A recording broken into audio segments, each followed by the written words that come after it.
YTN 라디오 김우성의 생생경제. 안녕하세요. YTN 생생경제 장희영입니다. 어제 정부가 내년 예산안을 발표하면서 종일 그 이야기가 경제 이슈의 중심에 있습니다. 정부는 주어진 여건 하에서 최대한 확장적으로 예산을 편성했다라고는 하지만 전문가들의 의견은 과연 실현 가능성이 얼마나 있을 것인가 그다지 후한 점수를 주지는 않는 분위기입니다. 과연 정부의 말대로 이번 예산안으로 확장적 재정 기조 또 재정 건전성 확보라는 두 마리 토끼를 다 잡을 수 있을까요? 오늘 생생경제 1부에서는 과연 이번 예산안이 한국 경제가 직면한 저성장 국면을 돌파할 슈퍼 예산인지 구체적 내용을 상명대 경제학과 백운기 교수와의 인터뷰로 들여다보겠습니다. 저출산과 인구 문제 역시 경제와는 떼놓을 수 없는 중요한 문제입니다. 더 늦기 전에 대책을 마련해 놓지 않으면 다음 세대가 겪을 사회, 경제적 문제는 결코 쉽게 지나칠 수준이 아닙니다. 임시 방편적이거나 너무 단편적 대안으로 시행착오를 겪기엔 이제 시간이 그리 많지 않습니다. 저출산 문제와 해결책에 대해 건국대학교 경제학과 김원식 교수와의 인터뷰도 생생경제가 준비해두었습니다. 이 밖에도 여러분들의 경제 갈증을 해결할 다양한 코너로 1시간 함께하겠습니다. 생생경제 1부 지금 시작합니다.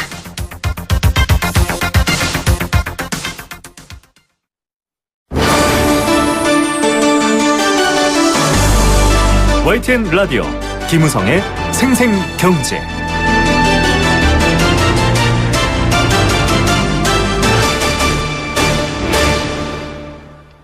오늘의 주요 경제 이슈를 파헤칩니다. 생생 인터뷰 그 첫 번째 인터뷰인데요. 앞서 말씀드린 대로 정부가 2017년도 예산안으로 400조 7천억 원을 편성했습니다. 400조 슈퍼 예산이라는 말이 무색하게 하지만 전문가들은 대체적으로 경제를 활성화하기엔 역부족이다 이런 부정적 평가가 우세한 상황인데요. 정부도 역시 건전성을 좀 더 고려한 예산 편성이다라는 점을 강조하기는 했습니다. 이론적으로만 본다면 예산을 좀 더 많이 편성해서 경기 활성화 효과를 확 보게 하고는 싶지만 또 이 예산이라는 게 결국 국민 세금 쓰는 일이잖아요. 심지어 우리는 이미 충분하고도 남을 나라 빚을 지고 있습니다. 이번 예산으로 인한 부채 비율이 국내 총생산 대비 40%라고 하죠. 더 큰 문제는 앞으로도 이 부채가 계속 증가할 수 있다는 겁니다.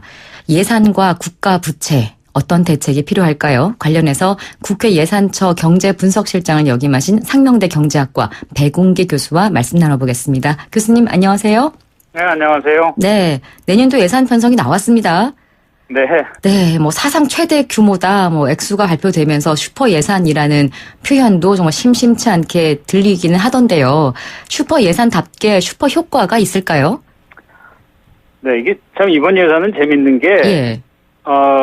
슈퍼 예산이라고 이제 400조가 넘었기 때문에 이런 말도 있지만은 또 짠물 예산이라는 말도 있더라고요. 맞습니다. 네, 그래서 어떻게 보면은 이 내년도 예산안을 보는 시각이 크게 두 가지다. 저는 그렇게 생각을 하는데요. 네네. 일단 예산 규모가 충분하냐라고 여쭈신 그 부분에 대한 제 생각은 예.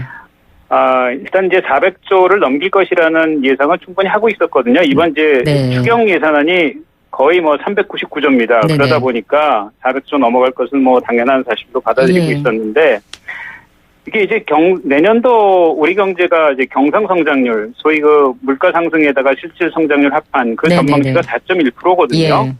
그러니까 세금을 제대로 걷는다 그러면 세수도 한 4.1% 늘어날 걸로 보는데, 네. 정작 이제 예산 증가율은 그에 미치지 못하는 3.7%로 억제하고 있기 때문에, 네.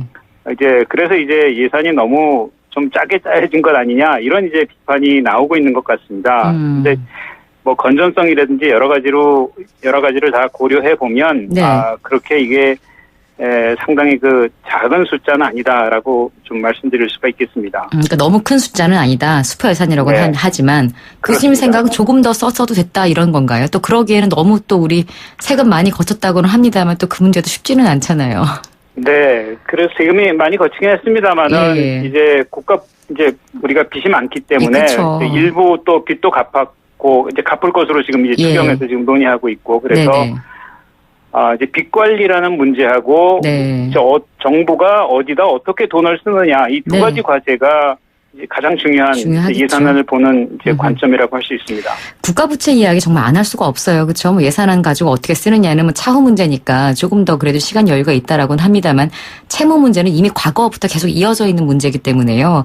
앞서 네. 제가 국내 총생산 대비 부채 비율이 40%라고 오프닝에 말씀은 드렸습니다만 이렇게 수치로 말씀드리는 게 청취자분들에게는 크게 와닿지는 않을 거예요. 이게 어느 정도 심각한 건가요? 교수님께서 좀 더 쉽게 좀 풀어주시죠.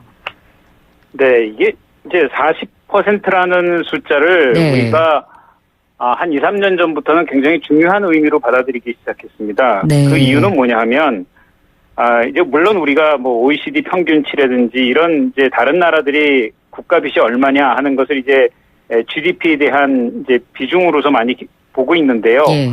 많은 선진국들이 뭐 80에서 100% 정도 또 뭐 일본 같은 경우는 뭐 250%까지 가는 나라도 있기 때문에 우리나라는 굉장히 안전하다라고 생각을 했었는데 네. 이제 빚이 늘어나는 속도를 가만히 들여다보니까 이게 뭐 보통 빠른 게 아닙니다. 그 OECD 국가 중에서는 가장 빠르다고 할 수가 있을 정도로 빚이 굉장히 빠른 속도로 늘어나고 있기 때문에 네. 지금 우리 빚의 규모만 봐갖고는 판단이 되는 것이 아니고 이것이 이런 속도로 계속 늘어나게 되면 앞으로 우리나라가 거의 뭐 OECD 평균치를 넘을 것은 분명하고 또 우리의 고령화 속도로 볼 때 그 이상 가지 않을까 굉장히 걱정스러운 것이죠. 네. 그래서 이번 정부가 출범할 때 2013년이죠. 예. 그때 이제 그 5년짜리 중기 계획에서 이제 계획한 이제 국가 채무 비율, 소위 그 빚의 규모를 우리가 들여다보면 좀 도움이 되는데요. 네네. 내년도에 그러니까 그 2013년에 어떻게 봤냐면 35.6%에서 유지하겠다고 밝혔습니다. 정부가. 거기에 비해서 한참 큰 거네요. 네, 그렇죠. 근데 35.6%인데 내년도 예산안 나온 거 보면 40.4% 무려 5% 가까이 늘어났거든요. 예. 관리를 잘 못한 것이죠. 물론 여러 가지 이유가 있습니다만은 네. 정부가 관리하겠다고 하는 이 수치가 불과 4년 만에 5% 이상 초과해서 이렇게 예. 늘어난다는 것은 빚이 그만큼 예상보다 빠르게 늘어난다는 뜻 아니겠습니까? 네. 그래서 지금 이제 2, 3년 전부터는 이제 35%는 포기를 했고요. 한 2년 전부터는. 이미, 네. 지금 이제 40%에서 한번 방어해보자 해서 2020년에 국가 채무 비율을 보면 대개 40에서 41% 선 이렇게 지금 현재 돼 있습니다만은 네. 그것도 뭐 5년 뒤의 그러네요. 일이기 예, 때문에 예. 또다시 늘어날 가능성도 있습니다. 굉장히 심각한 수준 지금 당장은 아니지만 네. 심각한 속도로 늘어나고 있는 것은 사실입니다. 그러니까 부채 비율 40%가 맞냐 적냐 이거는 사실 우문이고 얼만큼 빠른 네. 속도로 증가하고 있느냐에서는 지금 40%가 심각한 수준이다라는 이야기인 것 같고요. 네. 불과 4년 전에 정부가 예상했던 5년 후의 부채 비율과 비교해서도 이미 이제 그때의 계획은 물 건너갔고 네. 너무 이제 오버해서 지금 부채가 빚이 빠르게 늘고 있다. 근데 사실상 이번 정부에서만 부채가 이렇게 급격하게 는 게 아니라 그 이전 정부부터 계속 그렇습니다. 부채가 너무 급격하게 느는 것 아니냐라는 그 심각성에 대한 우려가 계속 있었거든요. 네, 네. 이게 뭐 그러니까 뭐 지도자의 문제가 아니라 시기적으로 뭐 우리나라가 뭐 이런 위기에 놓여 있었다라고 설명을 해야 되는 부분일까요? 아니면 조금 미안하다 이렇게 변명을 해야 되는 상황입니까? 이렇게 갑자기 부채가 빠르게 늘고 있는 원인은 어떻게 보십니까? 네, 지금 사실 두 가지 다 해당되는 것이죠. 예, 예. 우리가 그 빚이 빠르게 늘어나고 있는 이유를 한번 좀 볼 필요가 있는데요. 네. 사실 이제 나라 빚이 뭘로 구성이 되어 있느냐를 보면 네. 뭐 전문가들은 이제 뭐 하나하나씩 보겠습니다만은 대개 이제 우리가 계획했던 게 정부에서 세금 걷어서 재원을 마련하는 것보다 더 많이 썼기 때문에 빚이 발생한 것이거든요. 네. 이제 그 재원 조달을 위해서 정부는 소위 국채라는 그 채권을 발행을 합니다. 네. 그것을 우리가 이제 적자 국채라고 얘기를 하는데 그 적자 국채 발행한 것이 가장 많고요. 예. 그 우리나라 빚 중에서 보면 네. 그 외에도 뭐 옛날 얘기가 되겠습니다만은 1997년에 우리가 외환위기 당하지 않았습니까? 예. 그때 이제 공채 발행해서 해결을 했는데 그 이후에 2000년도 이후에 그것을 이제 공적 자금을 국채로 전환하기로 해서 그것도 한 50조 가량이 현재 나라 빚에 포함이 되어 있습니다. 네네. 결국 뭐 공채나 국채나 다 우리가 갚아야 될 빚이기 때문에 그렇죠. 그렇습니다. 그 외에도 이제 또 우리 환율을 또 한국으로 운영해야 되기 때문에 외평기금이라든지 또 국민주택기금이라든지 이런 것 위해서 또 그 발행한 채권도 만만치 않게 있습니다. 한 270조 가량이 있는데요. 최근에 또 외환시장이 많이 또 힘들었잖아요. 네. 그렇죠. 네. 예. 그래서 이제 그 중에서 가장 우리가 우려하는 게 이제 소위 그 적자 국채입니다. 그러니까 네. 우리가 씀씀이가 굉장히 방만하다든지 아니면 세금이 덜 거쳐서 예. 적절한 것을 보전하기 위해서 발행하는 채권. 예. 이게 이제 늘어나는 속도를 좀 잘 관리할 필요가 있다라고 할 수가 있고요. 네네. 보다 이제 근본적인 해결책은 사실 우리 가계를 생각해도 똑같은 얘기인데요.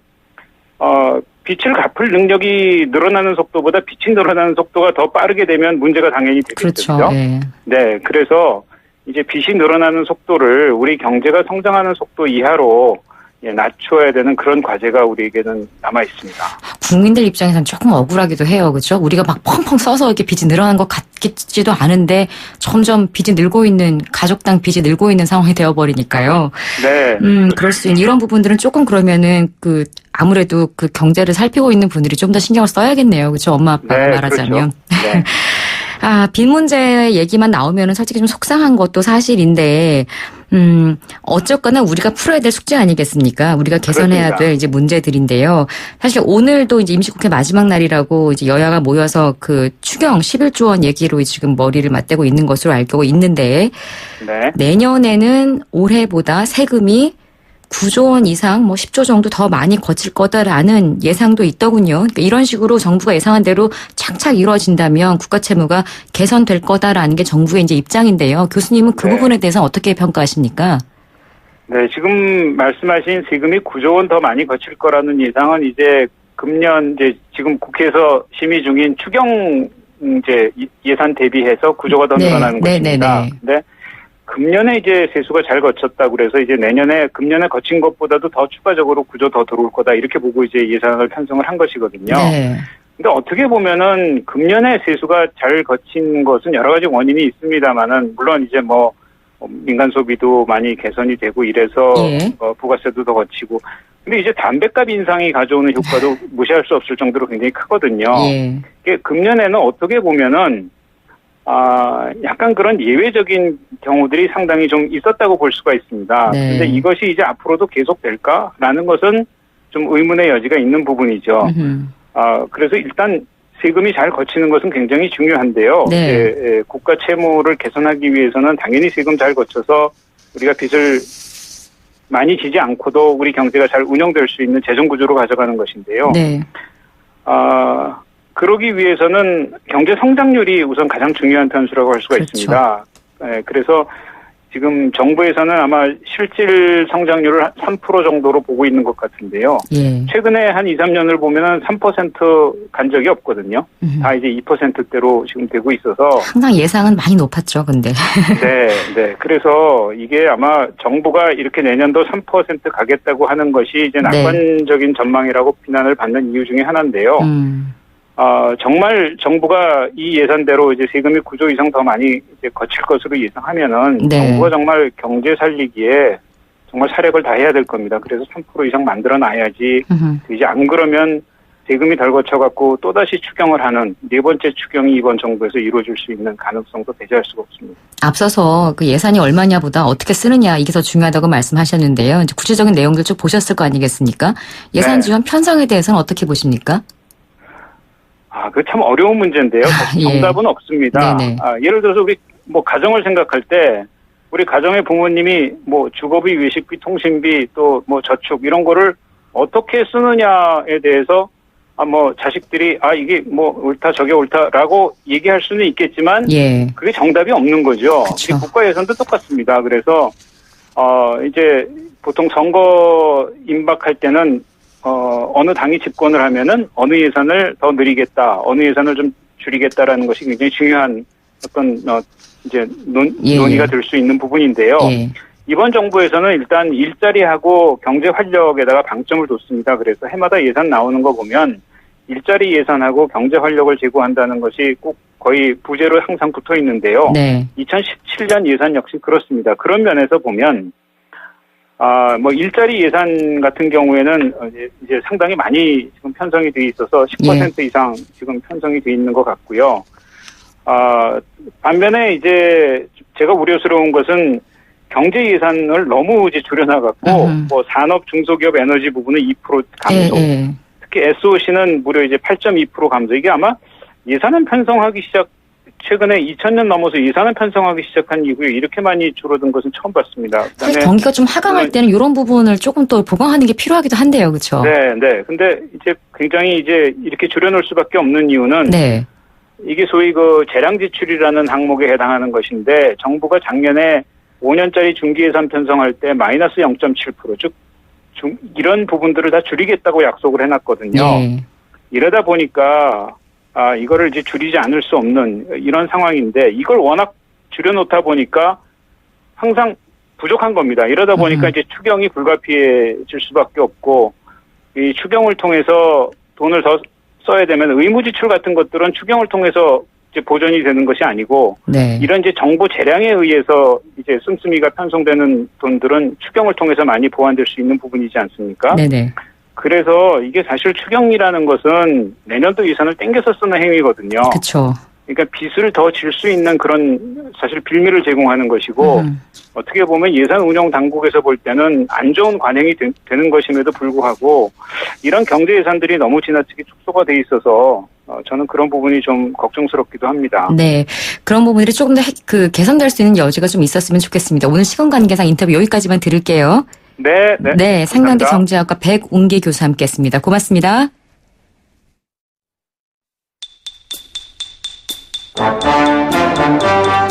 경제 탐구 생활.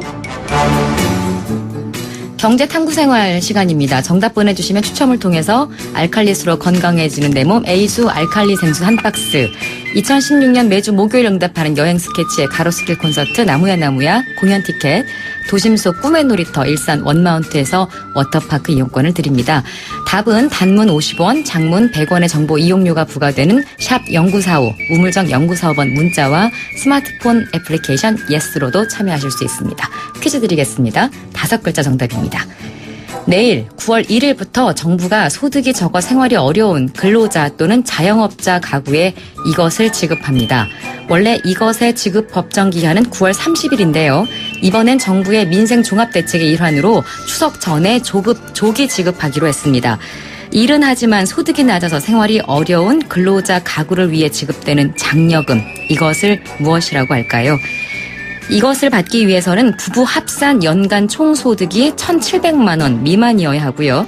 또 18세 미만의 자녀를 한 명 이상 부양하는 등의 조건을 갖춰야 합니다. 이를 받기 위해서는 5월 중에 주소지 관할 세무서에 신고를 하고 심사를 거쳐서 9월 말에 지급됩니다. 소득이 낮은 근로자들에게 지급하는 장려금. 소득이 낮은 근로자들에게 지급하는 장려금입니다. 이것을 무엇이라고 할까요? 총 5글자 문자로 보내주십시오.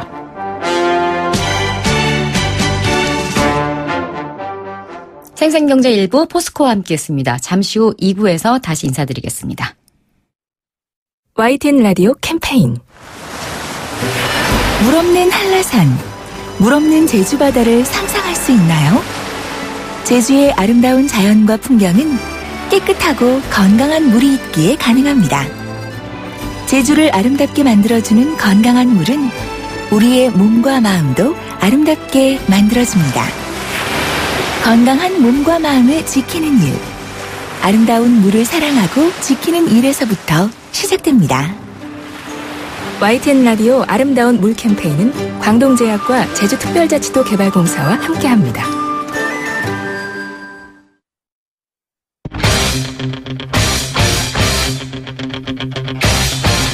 지금 가장 뜨거운 경제 소식. 경제 톱 뉴스.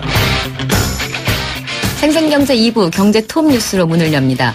어제 채권단으로부터 자구원을 거부당한 한진해운이 결국 법정관리를 신청하기로 했습니다. 지난달 산업 생산이 서비스업 등에서 부진하면서 3개월 만에 감소세를 기록했습니다. 하반기 경제 전망 밝지 않을 것으로 전망됩니다. 생산, 소비, 투자가 모두 감소했지만 부동산만은 예외인 걸까요?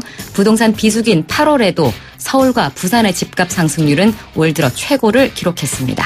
이 시각 가장 뜨거운 경제 톱 뉴스 이데일리 권소연 기자와 함께하겠습니다. 권 기자님 안녕하세요. 네, 안녕하세요. 네, 결국 한진해운은 법정관리를 신청하게 됐군요.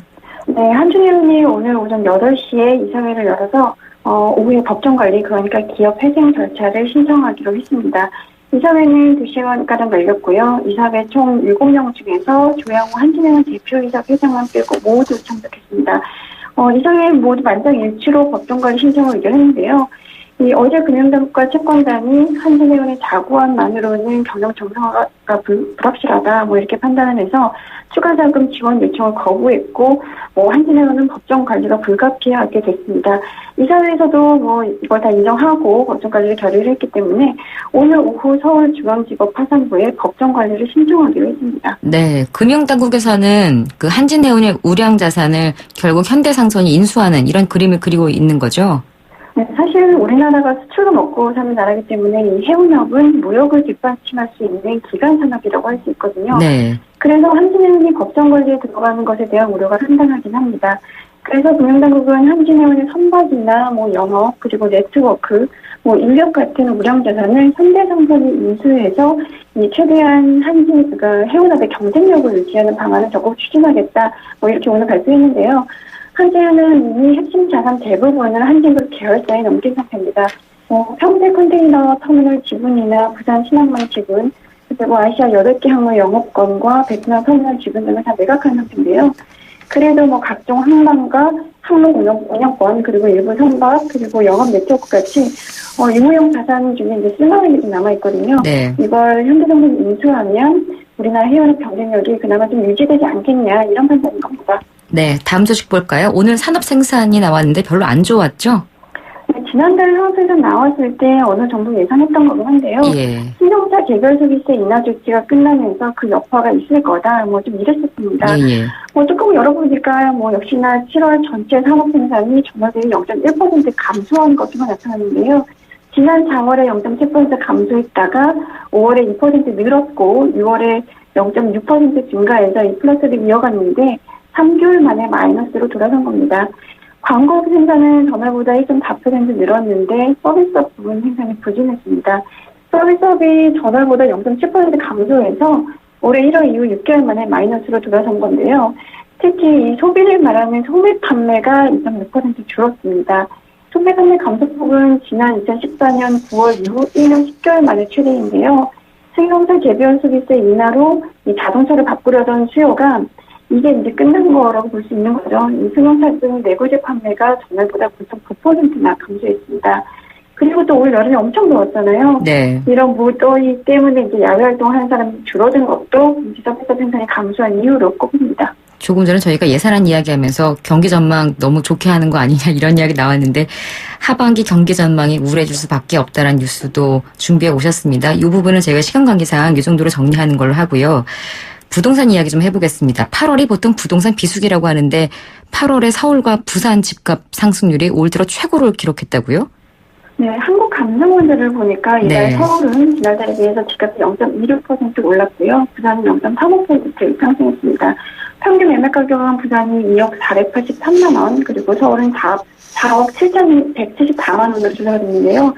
서울의 경우에는 중도금 대출 규제하긴 했지만 여전히 강남권 재건축 단지 뜨거웠잖아요. 네. 이로 인해서 부동산 투자 심리가 좀 많이 회복이 됐고 또 실거주 목적으로 투자한 수요가 늘어나면서 지난 3월 집값이 상승 전환한 후 5개월 연속 상승폭을 확대해갔습니다.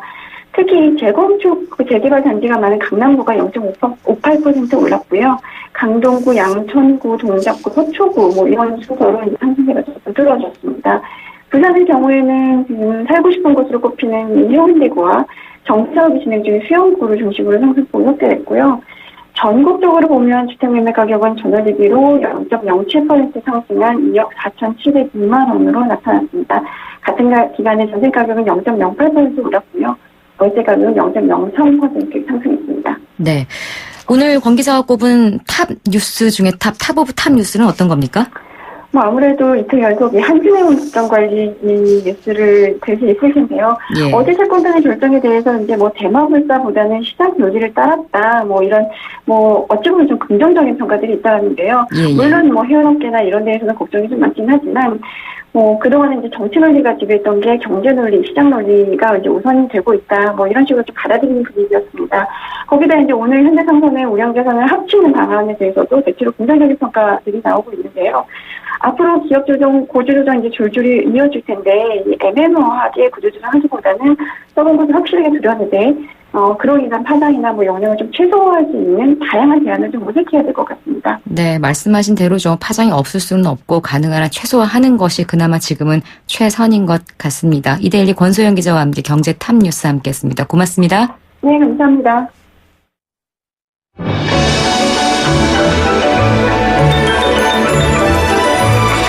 오늘의 경제를 들여다보는 시원한 창. YTN 라디오 김우성의 생생경제 생생 인터뷰. 두 번째 생생 인터뷰입니다. 저출산 문제에 대해서 이야기 나눠볼까 하는데요. 저출산은 사회적 문제로 꾸준히 제기가 되고는 있습니다만 아직 속 시원한 해결책이 들리지 않고 있는 상황입니다. 점진적인 인구 감소 문제는 사실상 경제에 직접적인 위협이 되기 때문에 심각한 문제인데요. 당장 출산, 육아, 교육 관련 경제 문제가 정말 눈앞에 심각한 위기로 다가오고 있습니다. 특히나 세계적으로 낮은 출산율을 기록하고 있는 우리나라의 저출산 대책, 보다 좀 긴급하고 진지한 접근과 위기의식의 공감대가 절실한 상황입니다. 올 초부터 지난주까지 정부가 장단계 대안을 내놓고는 있는데 우려의 목소리가 더 큰 상황이고요. 그래서 이 부분에 대해서 전문가와 함께 이야기를 나눠볼까 합니다. 건국대학교 경제학과 김원식 교수 전화로 만나보겠습니다. 교수님 안녕하세요. 네, 안녕하세요. 네. 이거 저출산 문제, 인구 감소 문제다 계속 나오는데 이게 경제에 미치는 영향이라든지 우리가 실제로 겪는 어떤 위협에 대해서 눈에 확 보이는 게 아니라서요. 체감하기가 상당히 어렵습니다. 조금 교수님께서 어떤 것들이 문제이고 위기들이 어떤 것들인지 좀 짚어주시죠. 우선 인구가 감소하게 되면요. 네. 경제 규모가 감소하지 않겠습니까? 예. 그럼 저성장이 되는 거죠. 그리고 또 하나의 문제는 기성세대, 노인들의 문제인데 청년 인구가 감소하게 되면은 이들을 부양할 사람이 없게 되는 거죠. 예. 어느 순간 사회가 쇠락하게 될 가능성이 굉장히 높습니다. 근데 문제는 이제 이러한 육아를 위해서는 사실은 상당한 조건이 형성이 돼야 되지 않겠습니까? 그렇죠. 예. 그러니까 직장이 우선 안정적이어야 될 거고요. 안정적인 것뿐 아니라 아이를 키울 수 있는 소득이 확보가 돼야 될 거고요. 예. 또 사교육비 내이죠. 근데 혼자 살 때야 원룸에서 살아도 되지만은 가족이 있게 되면은 주택이 있어야 되고 주거비가 늘어날 수밖에 없습니다. 그러니까 지금 이러한 모든 것들이 다 출산 혹은 육아에 굉장히 부정적인 영향을 미칠 수밖에 없는 상황이라고 보고 있습니다. 그러니까요. 젊은 친구들이 이기적이어가지고 나만 잘 살래 이러세 아이를 안 낳는 게 아니라 낳고 싶어도 못 낳겠어요. 지금 이런 게 지금 문제라는 건데요. 네. 또 인구가 감소되면 당연히 고령화 문제가 또 더 커질 수도 있고요. 일본도 계속 지금 경기 침체가 이어지고 있는데 사실상 일본의 경기 침체에 여러 원인이 나옵니다만 인구 감소도 일본의 영향력을 미친 직접적인 원인 중에 하나죠. 예, 지난 20년, 잃어버린 20년에서는 사실은 일본이 고령화로 굉장히 고생을 했는데요. 최근에, 출산율이 1.46으로 증가하고 있습니다. 네. 그러니까 지금 일본 같은 경우는 경기는 비록 나쁘지만은 이 출산 정책은 성공을 하고 있다고 보고 있어요. 그래서 일본 학자들도 만나면은 일본에서 배울 거는 유일하게 출산 정책 하나다 이렇게 얘기를 하고 있습니다. 그런데 문제가 청년들의 실업률이 굉장히 낮습니다. 가장 낮게 형성이 되고 있습니다. 그러니까 그러다 보니까 이제 실질적으로 고용이 늘어나고 그다음 소득도 늘어나고 있으니까 당연히 아이를 낳으려고 하겠죠. 예. 네네. 그런 거 보면 조금 질투도 나고요. 우리나라는 도대체 이 문제다 하고 있는데 왜 속 시원한 해결책이 나오지 않는 걸까? 또 정부가 대책이라고 내놓는 것들을 봐도 각 부처 간 소통도 안 되는 것도 같기도 하고요. 이런 부분은 어떻게 보십니까? 사실은 정책을 한 200개 가까이 낸 것으로 통계가 잡히더라고요. 그렇게나 많아요? 예, 그리고 10년 동안에 저출산 고령화해서 150조고 그중에 80조가 이제 출산 정책이고요. 네. 그다음에 이제 3차 고령화 대책에서는 또 한 200조 쓰겠다고 또 계획을 세웠어요. 그럼 해결 확 돼야 되는 거 아니에요? 그런데 이제 문제는 지금과 같은 형태로 돈을 쓰게 되면 출산 효과가 없는 상태에서 돈을 더 쓴다고 해서 출산이 늘어날 것이 아니기 때문에 근본적으로 개혁을 하지 않으면 안 된다고 봅니다. 예를 들면 현재 그 출산율에 관련해서 관련 부처가 굉장히 많거든요. 예. 여성가족부 있고 복지부 있고 뭐 고용부 있고 가끔 또 기획재정부도 또 간섭하고 하다 보니까 예. 이러한 그 부처들의 목적이 다 조금씩 다르잖아요. 그렇죠. 예. 그러니까 통일적인 그 정책이 되지 않고 있습니다. 종류만 계속 늘어나고 있는 거죠. 그래서 현재로서는 좀 더 그 구체적이고 장기적인 계획을 세워야 되고요. 그다음에 육아라는 것이 한번 아이를 낳게 되면 한 20년 이상 그 지속해야 보호를 되는 해줘야 거죠. 되는 거거든요. 그럼 애만 낳는다고 해서 낳는 것이 아니고 당사자들 입장에서는 20년 동안 적어도 그 아이를 정상적인 청년으로 키워줘야 되는데 거기에 대한 비전이 없는 거죠. 저출산 아까 지금 말씀하시면은 참 대안책도 몇백 개가 나와 있고 예산도 뭐 몇백 조가 들어가고 이러는데 부처가 너무 많다 보니까 슬쩍슬쩍 이렇게 자기네들 필요한 걸 이렇게 끼워 넣기 식으로 저출산 대책에다 이렇게 넣어놓는 경우들도 좀 보인다면서요? 예. 그렇게 상당히 나타나는 걸로 보고되고 있습니다. 그럼 이게 좀 뭔가 통합해서 한 부처 혹은 뭐 새로운 어떤 부처를 만들더라도 관할 뭐 어떤 걸 만들더라도 조직을 만들더라도 뭔가 좀 통일된 정책을 내서 이왕 쓰는 예산을 좀 효율적으로 쓸 수 있는 이런 것들도 필요하겠군요. 예, 그래서 뭐 일단 그 문제야 이제 정부의 조직상에 대한 문제이기 때문에 무엇이 합리적인지는 이제 좀 더 고민을 해야 되겠지만은 일단은 지금까지는 거의 모든 정책들이 양적 확대에만 집착을 했습니다. 그러니까 대상자 확대에만 집중을 했다는 거죠. 그럼 결국은 질적인 문제는 고려하지 않고 오히려 더 떨어질 수밖에 없는 거거든요. 근데 이제 아이라는 것은 사실은 자기 아이들이 가장 그 훌륭한 아이, 똑똑한 아이로 성장하기를 원하는데 우리 국민들의 요건은 계속 그 질적 서비스를 요구를 하는데 이러한 문제는 거의 그 신경을 못 쓰고 있고요. 그다음에 질적인 그 성장 문제는 혹은 질적 개선 문제는 사실은 좀 더 시간을 가지고 집중적으로 예산을 투입하고 더 많은 전문가들이 고민을 해줘야 되는데 지금은 담당자들도 사실은 뭐 수시로 바뀌고요.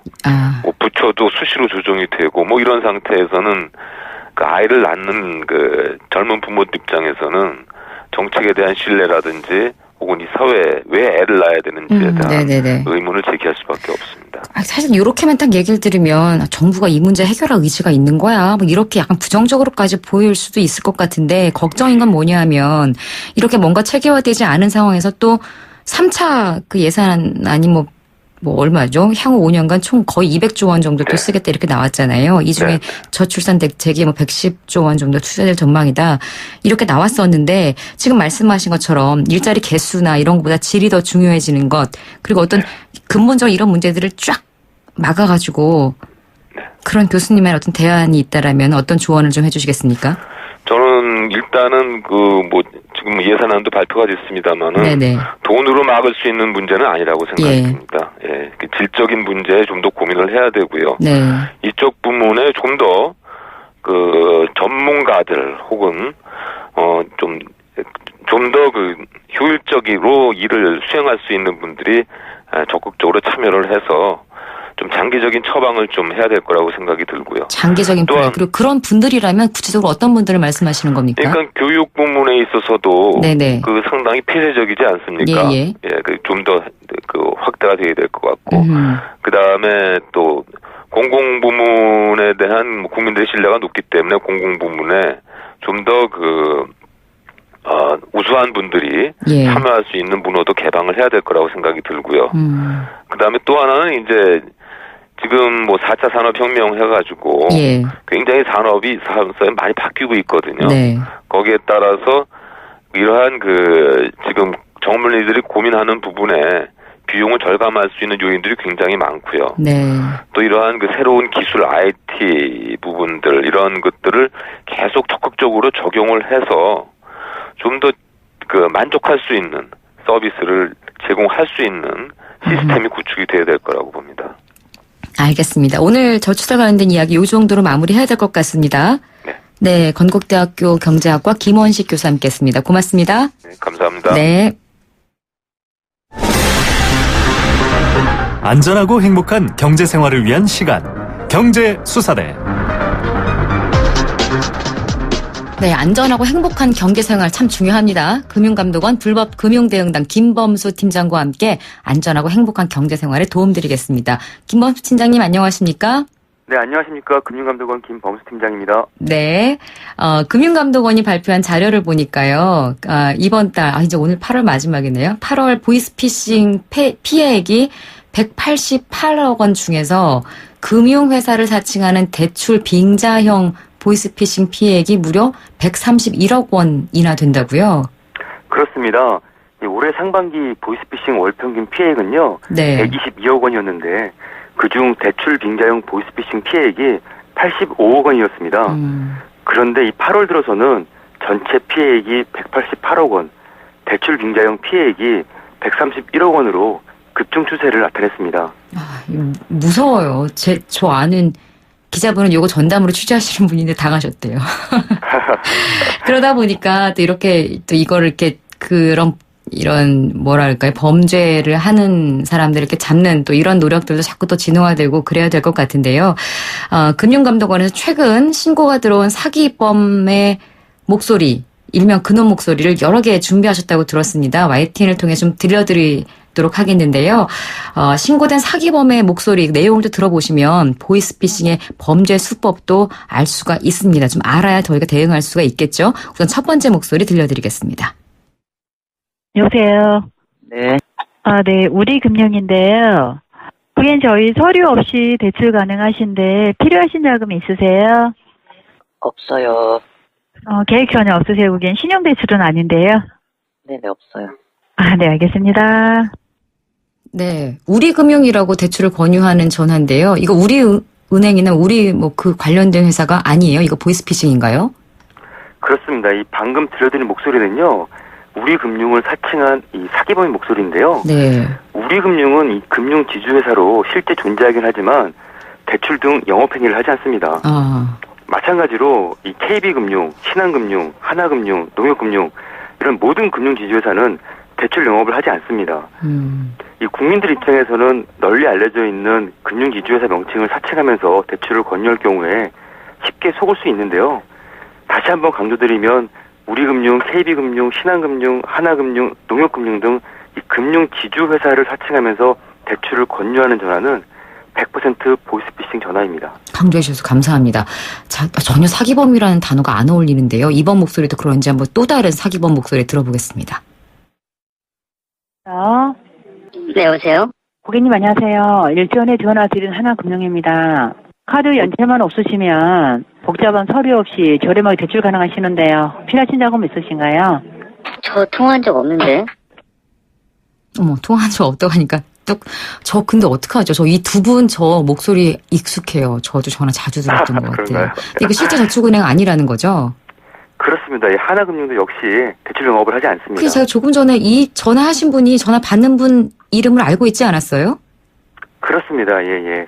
이 통상 사기범들이 네네. 이 전화 받는 분의 이름, 생년월일, 주소 이런 개인 정보를 어느 정도 알고 전화하는 경우가 많기 때문에요. 이 국민들로서는 범죄에 노출될 가능성이, 위험성이 더 클 수밖에 없습니다. 그렇군요. 잘 못 들으시면 이번 목소리 한 번 더 들어보시죠. 사기범이 전화 받는 사람 이름을 알고 있습니다. 예를 들어 저한테 전화 걸어서 장희영 씨 지난번 전화드렸던 어디 금융입니다. 이러는 거죠. 세 번째 파일 들려주시죠. 여보세요? 예. 네, 안녕하십니까. 고객님 맞으시죠? 예. 네, 이게 고려저축은행 대출상담원입니다. 어디요? 다름이 아니고요. 고려저축은행입니다. 예. 네, 고려 신용정보로는 정부지원 행복기금으로 꼭 가능하셔서 따로 확인 전화드렸고요. 고객님 필요하신데요? 지금 추가 금액이나 대환금 필요 없으시고요. 예. 네. 네, 조금 전에 삐 소리 처리된 게 이제 그 당사자 이름을 부른 거였는데요. 고려저축은행은 이것도 실제 하는 저축은행인가요? 네, 고려저축은행은 이 실제 존재하는 저축은행이지만요. 네. 이 고려저축은행 대표 전화로 저희가 확인해본 결과 이 전화로 온 발신번호는 고려저축은행에서 사용하지 않는 전화번호였습니다. 즉 보이스피싱 번호였던 거죠. 그렇군요. 제가 고려저축은행이 실제 존재하는 회사인가요? 라고 해서 죄송합니다. 고려저축은행 관계자분 들으셨으면 서운했겠네요. 또 다른 전화 목소리 들어보겠습니다. 아마 나도 이거 받아봐서 이러시는 분들 점점 많이 소름 끼치실 것 같아요. 한 번 더 들어보시죠. 여보세요? 행복을 약속하는 신한은행입니다. 국민행복기금, 정부 지원 자금으로 고금리 부채를 마이너스 통장 개설로 통합 가능하십니다. 마이너스 통장 발급 신청은 1번, 수신 거부는 9번을 눌러주세요. 지금 연결 중입니다. 죄송합니다. 모든 상담원이 통화 중이오니 통화가 끝나는 대로 전화드리겠습니다. 감사합니다. 네. 여기는 신한은행이라고 이야기를 하고 심지어는 ARS가 나오니까 이건 전혀 의심을 못할 것 같아요. 네, 사실 저도 이 ARS 목소리만 들어서는요. 네. 보이스피싱인지 여부가 이게 확인하기 쉽지 않았습니다. 근데 이제 저희가 이 신한은행에 확인해본 결과 우선 이 전화 발신 번호가 신한은행이 사용하는 전화번호가 아니고요. 신한은행은 이처럼 ARS를 통한 전화대출 권유를 하고 있지 않다고 합니다. 그래요? 네. 이렇게 이 실제 금융회사를 사칭하면서 대출을 해주겠다는 보이스피싱 전화가 많습니다. 네. 따라서 이 금융회사로부터 전화로 대출 권유를 받으신 경우에는요. 반드시 해당 금융회사의 공식 대표 전화번호로 다시 전화하셔서 보이스피싱이 아닌지 그 여부를 확인하시는 것이 안전합니다. 다 들어본 은행 이름으로 하니까 설마 할 것 같아요. 그렇죠? 자, 이렇게 지금까지 저희가 사기범의 목소리를 들려드렸다면 이런 사기범들에도 재치하는 국민들이 있습니다. 국민들의 대응 한번 들어보겠습니다. 여보세요? 예, 저는 첨단 범죄 수사 1부의 박동석 수사관이라고 다름이 아니고 본인하고 연루된 이 명의 도용 사건이 하나 있어서 저희가 몇 가지 확인차 전화드렸습니다. 근데 박동석 씨는 저번에도 전화한 것 같은데 또 전화하셨네? 저는 이번에 한 지 얼마 안 됐는데요. 저번에도 전화하셨는데? 씨한테요? 네네. 그럴 리가 없는데. 맞는데? 아닌데. 맞아요. 아닌데. 일단 아닌 걸로 알겠습니다. 아이고, 사기범도 눈치채고 같이 장난을 치시네. 박동석 씨 전화 저도 받아봤는데요. 이러신 분들이 요즘 점점 늘어나는 것 같아요. 국민들도. 그렇죠? 네. 네, 이 정보기관을 사칭하는 보이스피싱에 대해서는 사실 저희 금감원이 홍보를 많이 했거든요. 예. 그래서 이 국민들의 대책 능력이 강화된 것 같습니다. 자, 그러면 검찰 사칭 전화 유쾌하게 대처한 또 하나의 사례 저희가 또 들어보겠습니다. 여보세요? 네, 여보세요? 씨 되시죠? 네네. 네, 수고하십니다. 여기는 서울중앙지검이고요. 첨단 범죄수사팀의 이다희 수사관입니다. 네, 다름이 아니라 본인하고 연루된 명의도용 사건 때문에 몇 가지 확인차 연락드렸습니다. 네. 혹시 조범석이라고 아십니까? 아니요. 네, 저희 수사 1팀에서 조범석으로 인한 금융범죄 사기단을 검거한 상태입니다. 이들 검거 현장에서 대룡의 신용카드, 대포통장, 보안카드 압수했고요. 중요한 건 이 압수 물품 중에 이 씨의 명의로 개설된 하나은행 그리고 우리은행 통장이 한 점씩 발견되어 이렇게 연락드렸습니다. 본인께서는 이 두 통장 개설에 대해서 아시는 내용 없으십니까? 저 물어볼 게 있는데요. 네네. 대본 외우느라 고생 많으셨어요. 아이고, 사기범도 당황했겠네요. 하셨겠네요. 이러느라 제가 지금 바로. 예, 아니, 이렇게 또 대응하는 것도 저희가 웃고는 있습니다만 사실은 이런 분들은 그나마 다행인 것이고 계속해서 피해자가 늘고 있다는 것도 사실은 사회적 문제 아니겠습니까? 저희가 시간 관계상 당부 말씀까지는 못 드릴 것 같고요. 이렇게 보이스피싱이 의심되거나 피해를 입은 경우에는 신속하게 112 경찰서로 신고를 하거나 해당 금융기관에 지급 정지 신청을 해야 피해 구제를 받을 수가 있다고 합니다. 금융감독원 불법 금융대응단 김범수 팀장과 함께 보이스피싱 사례 살펴봤습니다. 오늘 고맙습니다. 네, 감사합니다. 네. 더 넥스트 스파크 한국자동차산업협회 기준 2016 상반기 경차 판매 1위. 감사의 마음으로 준비한 혜택. 스파크를 구매하는 선착순 5,000분께 100만 원 할인. 지금은 스파크 전성시대. 60개월 할부 이용 조건, 이자율 4.9%, 할부원금 500만 원 이상. 8월 31일까지 홈페이지 참조. Chevrolet, find new roads. 목으로 마셔라. 원샷엔 하이트. 이 여름 넘어가는 맛이 좋다. 목으로 마셔라. 원샷엔 하이트. 평생 사랑하겠습니까? 네! 시작하는 그 마음 그대로 행복할 수 있도록 시작했던 그 마음 그대로 동탄 이신도시, 경산 임담, 울산 송정에서 짓습니다. 호반에 변치 않는 첫 마음을 만나세요. 지은이 호반건설.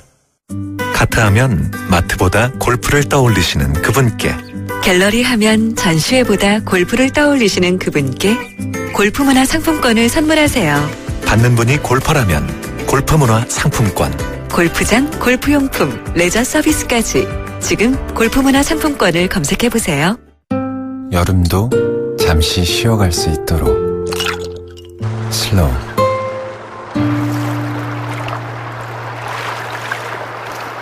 좋은 커피는 아이스로 즐길 때에도 깊이가 있습니다. 세상에서 가장 느린 카페, 카누. 네, YTN 생생경제 오늘도 퀴즈 정답 알려드리면서 마무리하겠습니다. 오늘 퀴즈 정답은 근로장려금이었습니다. 먼저 생수 받으실 분 휴대폰 번호 끝자리 3222번이신데요. 저는 버스기사님, 택시기사님 문자 올 때 반갑습니다. 저는 택시기사입니다. 며칠 전만 해도 연일 더위 특보가 내렸는데 오늘은 비바람으로 제법 서늘하네요. 생선 박스 드리겠습니다. 여행 스케치 공연 티켓은요 4066번이 가져가십니다. 저소득층을 위한 관심은 정말 중요하다고 생각합니다. 생생경제 오늘도 포스코와 함께했고요. 내일 오후 3시 10분에 다시 인사드리겠습니다. 고맙습니다.